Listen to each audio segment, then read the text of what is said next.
You look completely fit. You go to the gym, follow a good diet, everything seems on point, right? But what if the truth is that some of your normal daily habits are silently damaging your sperm? Without pain, without any warning, completely silently. And that's exactly why many people look healthy from the outside, yet their fertility becomes weak internally. Most people think only mobile phones or laptops are the reason.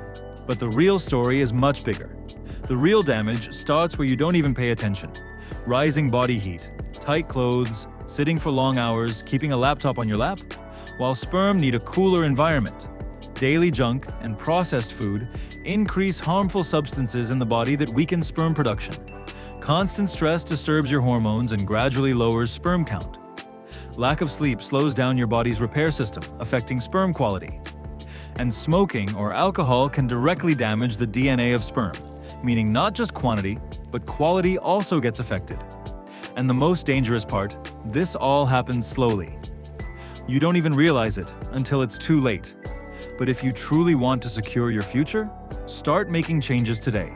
Avoid keeping your mobile in your pocket, don't place a laptop on your lap, wear loose and comfortable clothing, eat a healthy diet with fruits, nuts, and green vegetables, exercise regularly, get 7 to 8 hours of sleep, manage your stress, and eliminate harmful habits. Because your habits today will decide whether you can become a healthy father tomorrow. And if you truly want to become a healthy father in the future and keep learning powerful, eye-opening health knowledge like this, then subscribe to Zenvi Health right now and like this video, because the right knowledge at the right time can change your life.